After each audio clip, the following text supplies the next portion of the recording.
Whoa!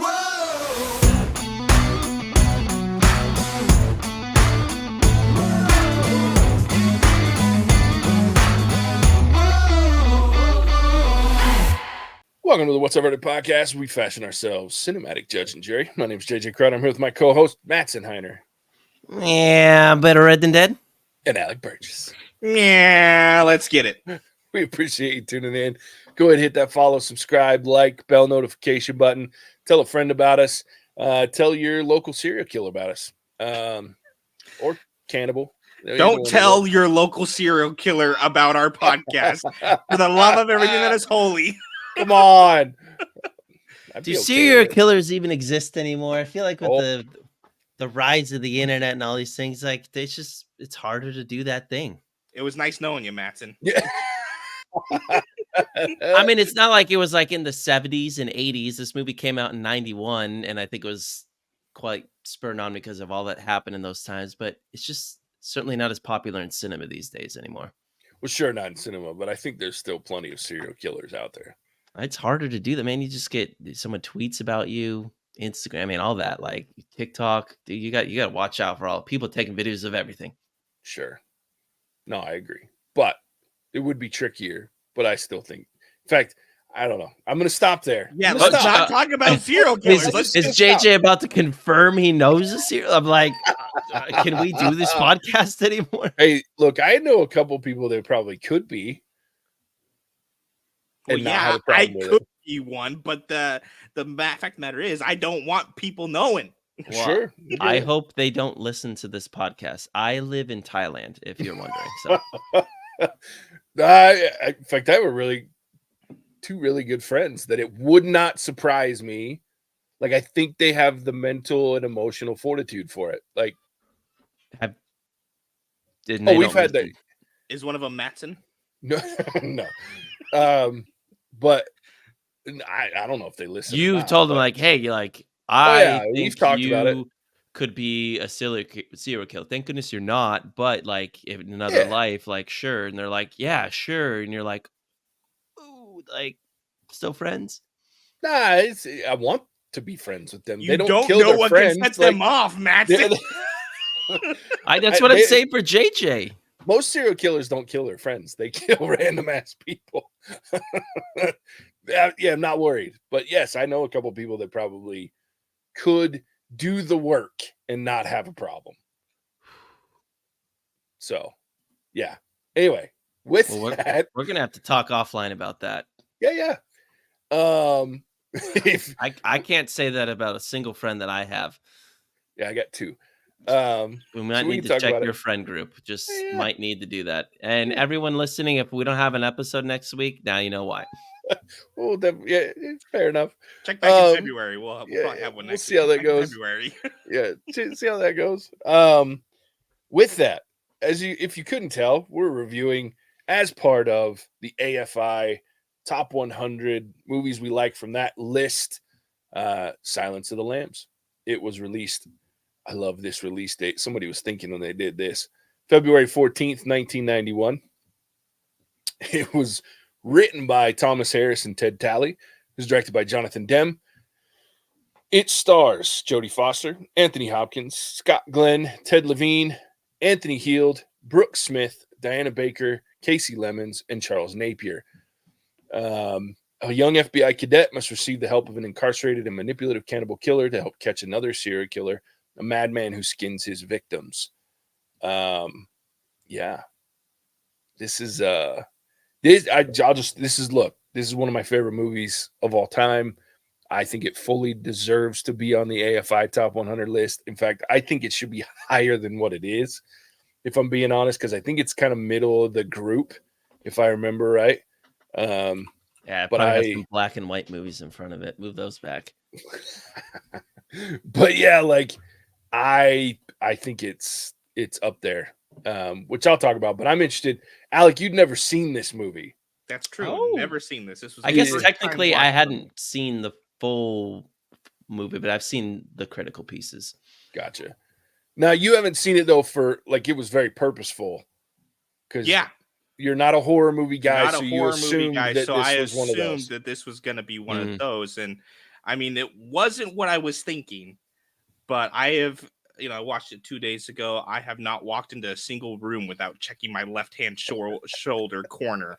Um, I enjoyed it, but I'm having a problem, JJ. We kicked off 2024, and I am relating to the wrong people in the movies that we have been watching.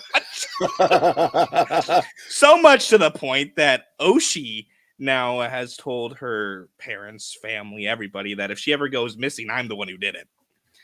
So there goes, there goes my back half plan of marriage. But anyways, well, we lost Alec. Hey, at least you got married before Alec. There you go.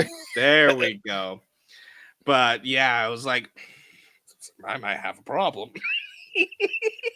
Do I need to add a third friend to the list? You might, JJ. I did notice too as I was watching this that I'm like, our first 3 movies are about murder and mayhem. Like, it's like there's a theme with the AFI that I'm just starting to notice here. They like movies about murder. So, yeah. But Anthony Hopkins crushed it in this, dude. And even with like that performance, because he wasn't on screen a whole lot. No, was something that was like 18 minutes. Yeah, and you have your 2 top people, right? Jodie Foster and Anthony Hopkins, and like they hardly ever shared the screen. Yeah, which was fascinating that it was so good, and you have these performances that last, even though they don't share the screen. I was shocked. I'll say that I was shocked for more than one reason. But yeah, I really enjoyed it. I was pretty stoked. Yeah, it's crazy, huh? How little he's in it, but yeah. Anthony Hopkins to me had Heath Ledger status in this role, where just absolutely crushed it to the point where I was looking at Tay and I was like, when this movie released, whoever his significant other was, you just had to ask themselves, like, how do I feel about the person that can act this believable in this type of setting? And that's the same like Heath Ledger thing, or like Mel Gibson when he gets angry. I always appreciate people that can act in a way that's so genuinely believable. It's to the point of like, it's scary if that is like inside of you. And I mean, I think that's the best thing you can say about an actor is when they bring those things to the screen. And yeah, he's not on it a ton, but steals the scene every time. And I don't know if he lost a little bit of weight for this. Maybe he did, because just the way his eyes looked in his face, with like his skin being so taut and his eyes at times just kind of feeling like they were wanting to jump out of their skull and eat you alive.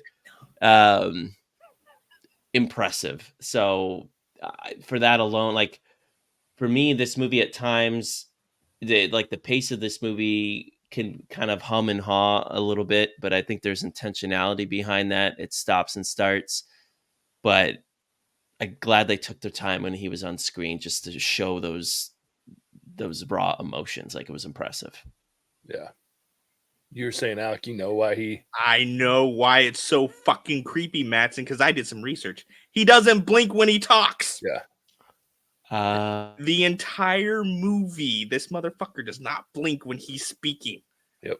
I even watched it back some scenes. I was like, no way. Watch it back. Yeah, 100%. That's not something he made himself choice. do. Yeah, Okay. He made himself do it, and I was like, what the fuck? Yeah.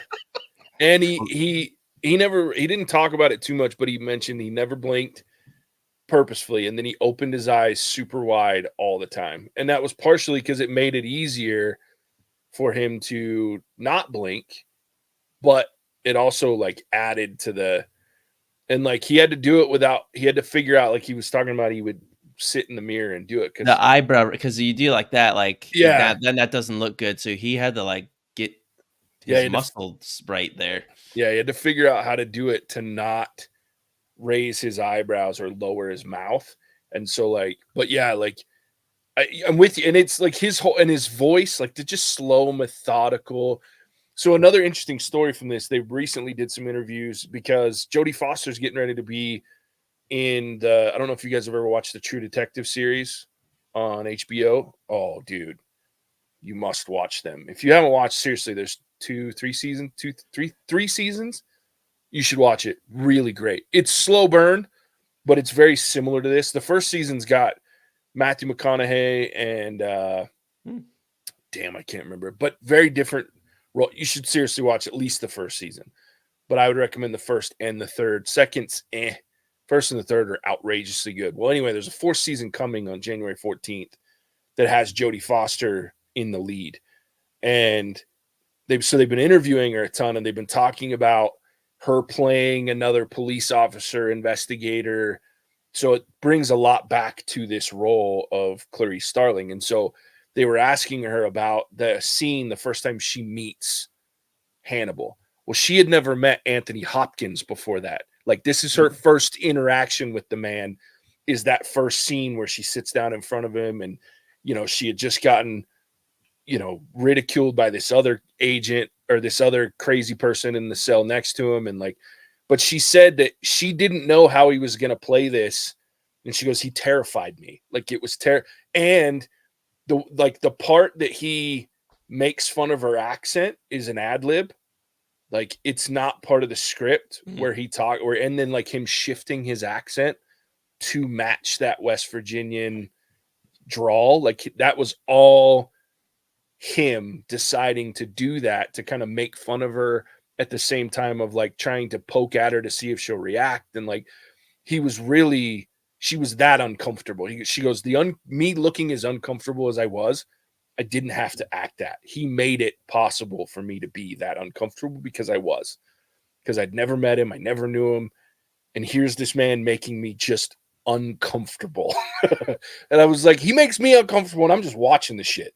So I can't even imagine trying to play against him. And I've talked about Anthony Hopkins and his method, till I'm blue in the face, maybe not on the podcast, but he memorizes his lines to the point of ridiculousness. That's his thing. He goes, if I can say it without thinking about it, then I can pay attention to the performance versus the lines.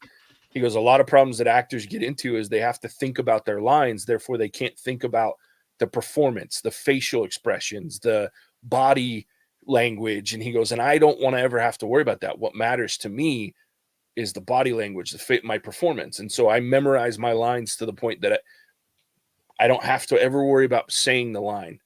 And you see that in his performances from start to finish. When I watch all of his movies that I love him in, you're just it's his mannerisms that are so intriguing and to me. And this movie is no exception. In fact, this, again, we talked earlier for our Patreon. You guys, if you're not part of our Patreon, you should check it out just for the movie we just reviewed.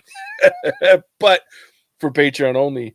But it's one of those things where it should be, if it's not, it should be part of a film school or an acting class, because nobody does it better than Anthony Hopkins. And in 18 minutes or whatever it is that he was in this movie, 8 minutes, I don't know, not long, he won an Oscar for it. And he should, because it's outrageously good. So. Yeah. So I have a question for you, JJ, because you might know, or Mattson. I apologize if this is in the Mattson's trivia section and I'm stealing your thunder. It's probably not. So this was kind of like his last stitch effort as a film actor. And my question is, why? There's no way that this performance is so much better than what he was doing before that nobody thought, oh, hey, this guy's got it. Let's give him more stuff. But this is where he broke out in cinema. Yeah. I think it was why. I think it was choices, if I'm being honest. He started out as a theater. Shakespeare. He's done a lot of Shakespeare, and he did a lot of stage. But he did a lot of British stuff in the 60s and 70s, and it was nothing major. He did a lot of TV. It was just one of those things. Now, I haven't listened to any interviews or him talk about it, but other than I'm sure the ones that you have or at least read where he talks about, look, I was almost done. But he's also not, and even when he was younger, in fact, he's one of these guys that I think, and I don't know, I'm not a woman, so I couldn't tell you, I'm not gay, so I don't look at him as that. But I mean, I'm very attracted to men at certain times. But when you look at him, he's not your typical leading man either. You know what I mean? He's just not. And so in all of his roles at that point, it's not something where he's getting a role because of his face. He's not getting a role because he does things that are very odd in his choices and in his acting. He takes things very seriously. And so this movie allowed that to shine, I think. Whereas previous roles, and again, I'm speculating to a certain degree, but I can't think of anything before this other than his Shakespeare stuff that I've watched. But I've seen pictures and I've seen videos like where they've done like the talking about, you know, his like when he's gotten like the lifetime achievement awards and shit, they'll show like old pictures of like old black and white films that he did, and then like 1970s and 60s stuff that he did, and you're like, he just looks very different. And so, but I think he's always kind of had that level of skill, but I also think he gained a little bit because it was so hard for him. Like part of the reason I bet he does what he does is because he's like, I got to figure out my thing, right? That makes me, but goddamn, this movie. Well, he figured it out in this one. Sure. Well, and he's like, there's 2 other films in the trilogy, right? This is a series of 3 books that this was based off of. This is actually the middle book. The original one is The Red Dragon, which they made a movie of, and it was prior to, they did it as a prequel type thing. And then there's Hannibal, which is the sequel, the next chapter with Clarice Starling. And both of those movies, The Red Dragon's pretty good. It's got Ed Norton in it. I like The Red Dragon. Hannibal's not great other than Anthony Hopkins because they had to replace Clarice Starling was played by a different actress. Oh, no Jodie Foster? No Jodie Foster. She wouldn't come back. And it just didn't land as well. Like, just didn't work. But Anthony Hopkins is still amazing. When you get spoiler, but there's a scene at the end of Hannibal where they're all sitting at a dinner table, and it's a scene directly out of the book where Hannibal, there's a detective, an FBI guy that's chasing him, and played by Ray Liotta, and he drugs him up, cuts the top of his head off at the dinner table, pulls the top of his head off, cuts a piece of his brain out while the man is fucking alive and talking, because you can do that, cuts a piece of his brain off, fries it in front of him, and feeds it to him. And the whole time there's this dialogue going on between the 3 of them, Starling, him, and Ray Liotta's character, and you're like, what the fuck is happening right now? Like, and it's so good because of Anthony Hopkins. Like, he carries Hannibal and he carries Red Dragon to a certain degree, but Red Dragon's much better. There's some good actors in it. Without Hannibal, I mean, I love Ray Liotta, but Hannibal wouldn't have been as good. It's more of a shock and awe. There's a lot of like, whoa, shit, gruesome scenes, but yeah. I love him as Hannibal. Like, Hannibal Lecter is one of my favorite characters, not because he's a good dude, but because the way Anthony Hopkins plays him is so fucking good. Anyway, I'm rambling. I'm never watching Hannibal now. Jesus. You should at least watch that scene, dude. It's so good. That's the reason I'm not gonna watch it. So good. Well, and the worst part, like, Ray Liotta's like, this is good. Like, as he's munching on his own brain. It's rough. Must be a hard scene for you to watch, Jay. Ray Liotta's one of your good-looking men. I love Ray Liotta. That guy's sexy. And he was younger Ray Liotta, too. Like, yeah, I like Ray Liotta. It's good stuff. Great movie. But yeah, I mean, and Silence of the Lamb, here's the other thing about this, though, like, is you wouldn't think it, but like, Jodie Foster does really well in this too. And I think one of the things that I like the most about her in this is like, she's this kind of shy, quiet, like out of her element, because she's this time, especially in a man's world in the FBI, right? Like, that's a big piece of the narrative of this movie and in the book. And like, but she holds her own against these very charismatic, very powerful men. Like, she wins over Hannibal. Nobody's been able to do it up to that point. And it's not because she's young and sexy, and it's because she doesn't shy away from being honest with him. And she allows him to psychoanalyze her, like, and dig into the harder parts of her life, which to him, that's important. That's what he found sexy, is the fact that she was allowed. If you read the book, you can get a little even more into the character is that what attracts him to her is her politeness and her willingness to be open to get something for what he's giving, or to give something for what he's giving, right? So that balance is what he likes. It's not her looks, or it's her mind and her very straightforward nature, which is really intriguing to me. And I think that Jodie Foster played it very well.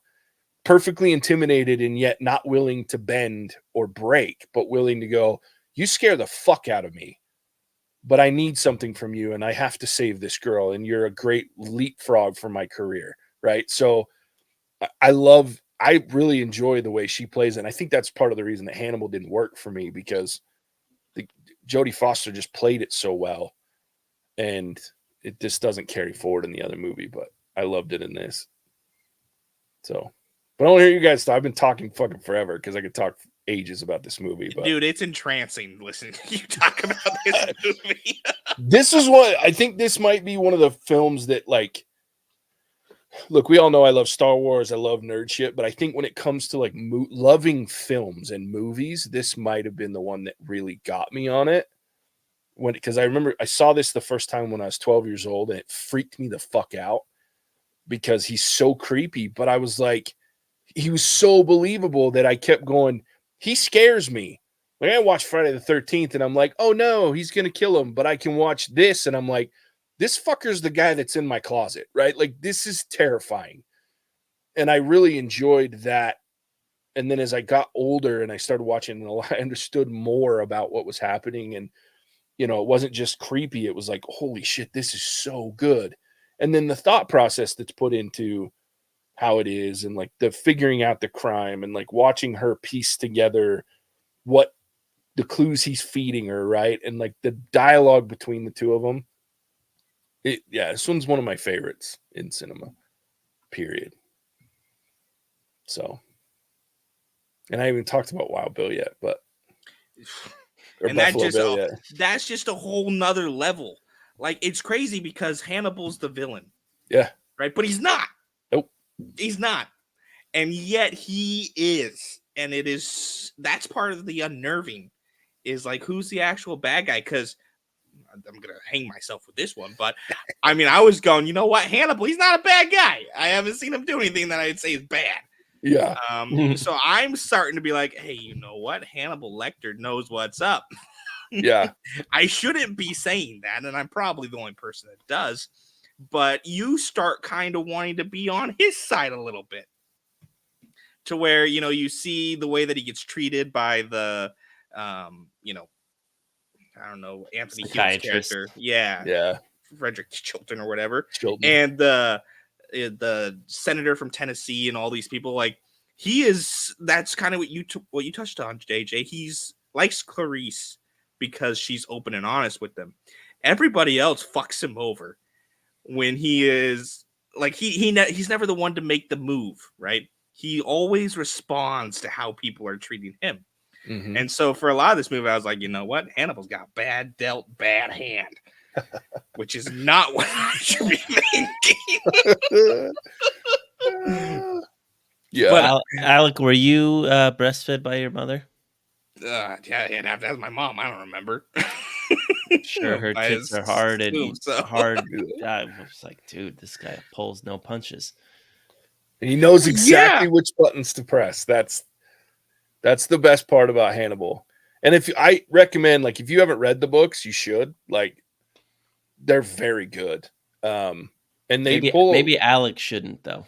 Yeah, I probably should. Maybe not. I don't know. No, I recommend them. They're really good. I think the funny part is The Red Dragon is probably my favorite book of the trilogy. But, like, yeah, this one's. But yeah, he just knows which buttons to push. He also likes her too because she tricked him, because she did get him with that fucking deal. And he's like, ooh. And I like that he asked her. He's like, was that a you thing? And she goes, yep. Anthrax Island. Yep. Yeah, I love it.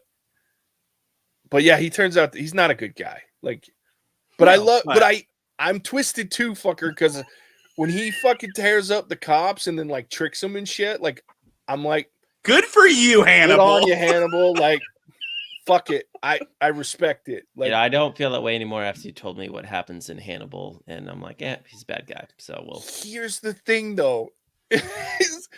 Ray Liotta's character is not a good guy. Like, you still kind of go, okay. Oh, this is so bad. Dude, I'll tell you, but to your point, and I think that goes back to Anthony Hopkins, right? Like, he plays it so well that you can't help but go, I don't hate him. Yeah, I should.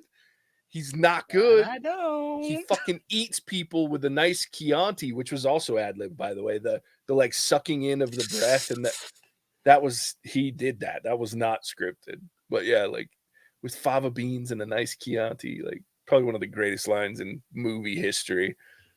Like, but I can't help but root for him in a certain level. Like, it gets to the point where when he says, "I'm having an old friend for dinner," I'm like, yeah. dude, go for it. Yeah, you see Chilton walking off the plane, you're like, get him. telling you. It's well, and the fact, like, and he plays it to where, like, he's really kind to, in his own way, he's kind to Clarice. Like, when she's on the phone with her, he's like, you don't have to worry about me. That would be rude. Like, and she gets it. Like, he won't come after me. He would consider that rude. Like, it's just like, yeah, he has his own code, right? And he lives by the code, and it's just so intriguing to me. And really, the Red Dragon, like, he sets up one of the characters, like, he builds this relationship kind of like he does with Clarice, and then he sets him up to get killed. Like, you're like, but you're still like, that was clever, fucker. It's just like, I don't know. I love him as a character. I think he's one of the greatest characters in literature and in movies. So, but yeah. Anyway, go ahead, Alec. You were about to say something. I was just gonna say maybe we should actually talk about Buffalo Bill. Just getting ready to talk about Buffalo Bill. So go ahead, dude. I want to hear it. What the fuck? So here's something else. I've never seen this movie, right? Yeah. But I know that it puts the lotion on the skin. Sure. Everybody knows I think everybody knows that, right? So that was like, I knew it was from this movie and everything, but to see it, I was like, oh yeah, I get the creepy now. Mm-hmm. Like, holy shit. Yeah. Yep. That's another actor that Ted Levine, man. Oh God, yeah, he plays that good. Plays real good. And that's one of those scenes too that you remember, not just because that line, right? Because he's calling her an it, so that he's detaching himself. But he shows that emotion. There's a little bit of chin quivering, which he's like saying, I want to see my mommy, let me go. I won't, and then he cracks again because she starts acting, instead of being sad and scared, she gets angry and starts screaming, and then he starts screaming, and like, just the range of emotions that he goes through in this like 4.5 minute scene that you're like, holy shit.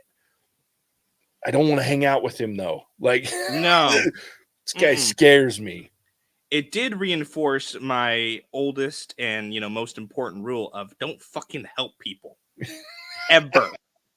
Yeah, because this scene where he's like got his night vision goggles on, first of all, I was kind of laughing. I was like, really, he can track what he's looking for through those hunk of junks?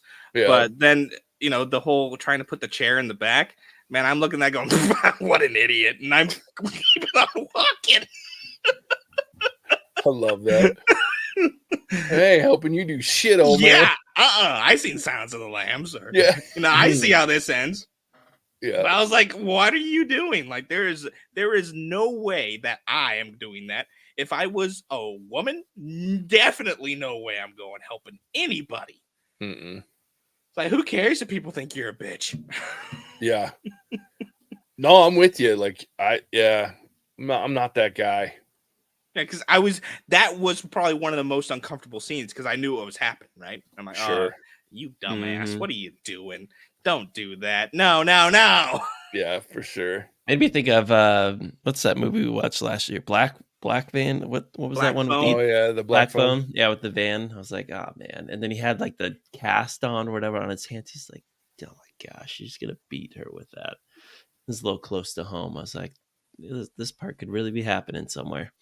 Mm-hmm. That's why you never help anybody, Mattson. Just live by that and you'll be fine. Yeah.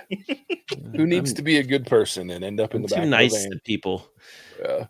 But that later at night, that would have been an odd thing, and I think I would have asked them if they needed help from a distance, and then started to realize like, don't know about that. Also, if it was me, Put they're not these on gonna. him. He never would have asked me for help, so he would be like, "No, I'm good." I'm like, "You sure?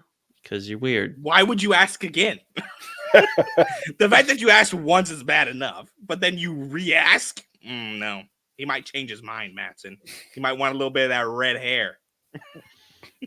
It's true. I'm not a size 14, so Yeah, I'd be fucked. I think that's one of those. There's a couple of like little. One of the other things about this is like, especially in the wild or the Buffalo Bill house, like there's some little quick visuals that you don't pay attention to unless you're rewatching it a few times. Like there's only one shot of the actual suit that he's putting together. Like when Starling comes walking in, she opens the door and she kind of has this shocked look, and then they do a quick shot, and you see like there's one leg, there's a whole torso, one breast, like an arm, and then there's an arm missing and a leg missing, and you're like, holy shit, like this dude's really building a suit. And you know he's put like the part where he's dancing around, like he's got the scalp with the hair, like it's just like, oh my god, this is creepy as shit. But he's got all sorts of, and there's some interesting other overlays that they don't talk about in the movie, but they do in the book.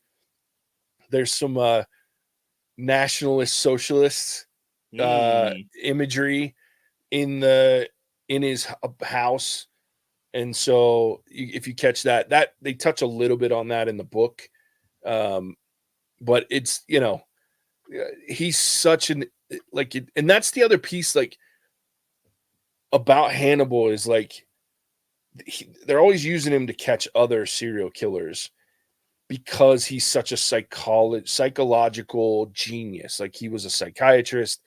He had all these patients, and most of them were of the same ilk, right? And like the lead up to him, like if you read Red Dragon, there's a point where because it's a prequel, they talk about him helping another character find, and then like how he was friends with this character prior to him being caught as a killer.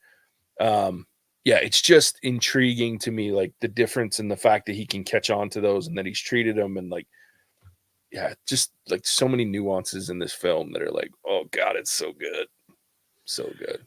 So something that I didn't understand, but maybe was in the books, was what happened to Mrs. Littman or whatever, the person who was supposed to live in the house. Did she die and whatnot, or did Bill kill her? I don't even remember. I'd have to go back and reread. I don't know that I think they talk about it, but I think that's who's in the bathtub. That was a body? Oh yeah.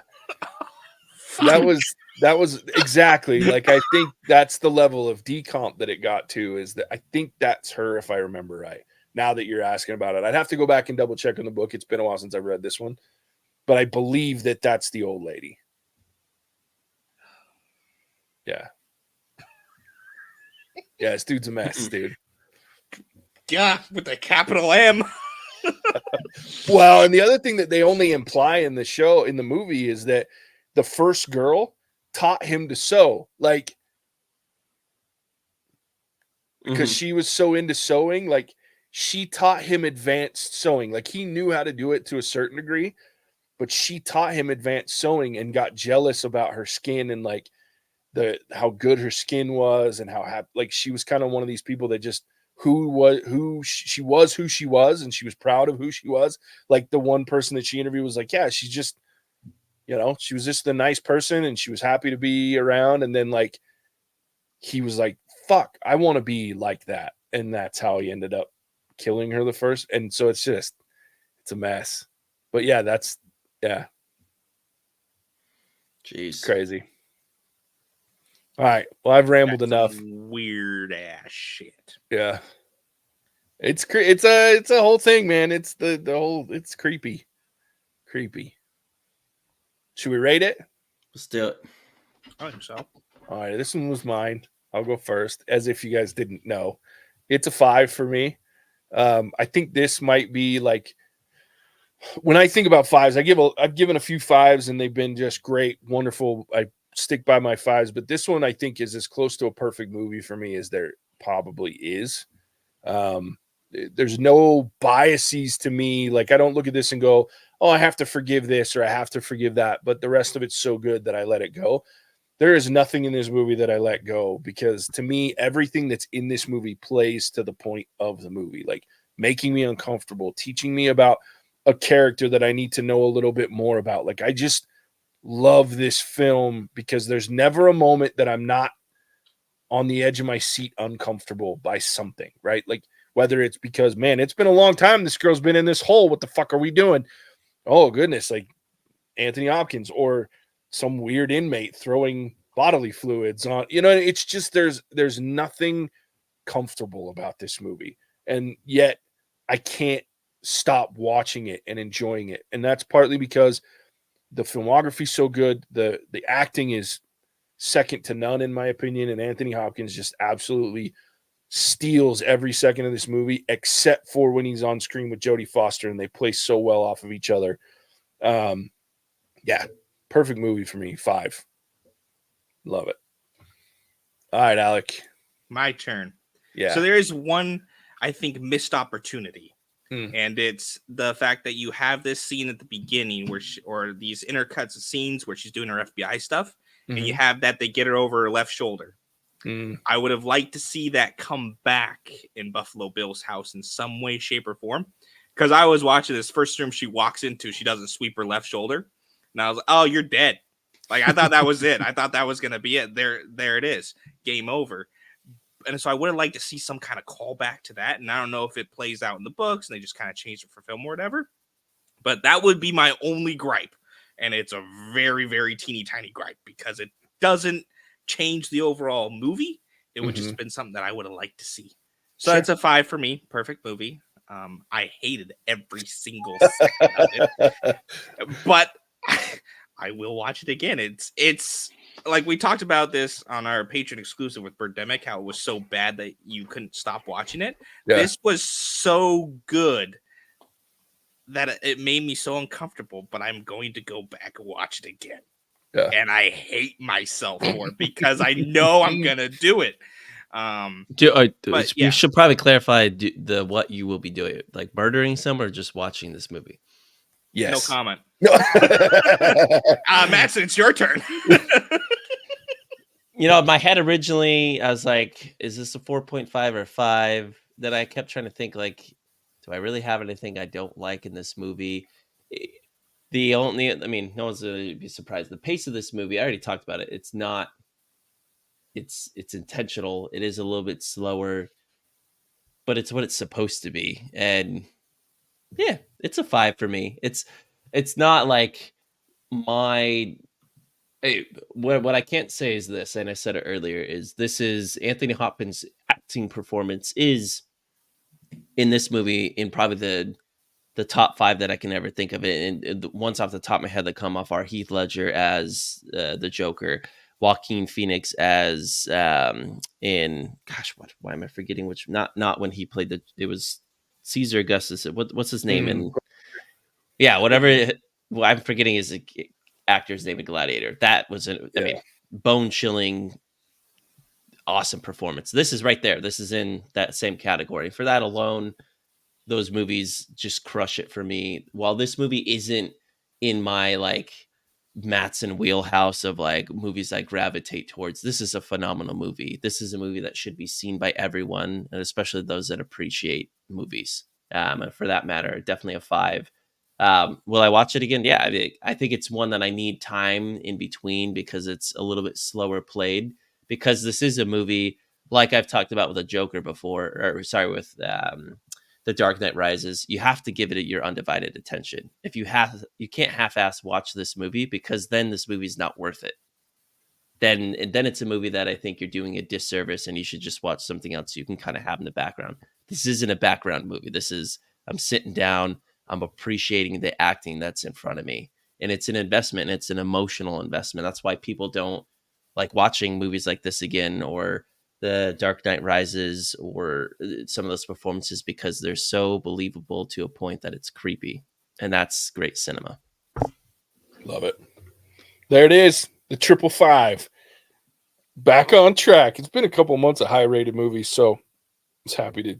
Yeah, I love this movie, so I'm glad that it scored high. What's what happens when we so stop good. going to movie theaters and just watch stuff we want to watch? No shit. So yeah, there it is. The month of AFI Top 100 and what we love continues on. More to come with that topic.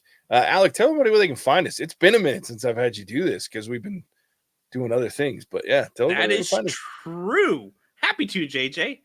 So once again, thank you for tuning in to Silence of the Lambs. Thank you to Guy Pearce's South Pole, our wonderful patron, for selecting this incredible month of films, AFI Top 100, like JJ was saying. If you guys want to get involved in the content creation on the podcast and involved in the selection process, join us on Patreon, where that's where all the voting is happening. We also just released another Patreon exclusive episode, another winner, right? So go check that out. That's where all the fun movies are. Other than that, you can find us on YouTube, where you can see our smiling faces. With that, I'll kick it back to the Colossus of Clout, the great Bambino, JJ. Yeah. Sweet. Thanks, Alec. And yeah, go do all those things that he said. And as always, we appreciate you tuning in. We'll catch you on the next one. Wait. Hasta la vista, baby. Cinemagic. Whoa!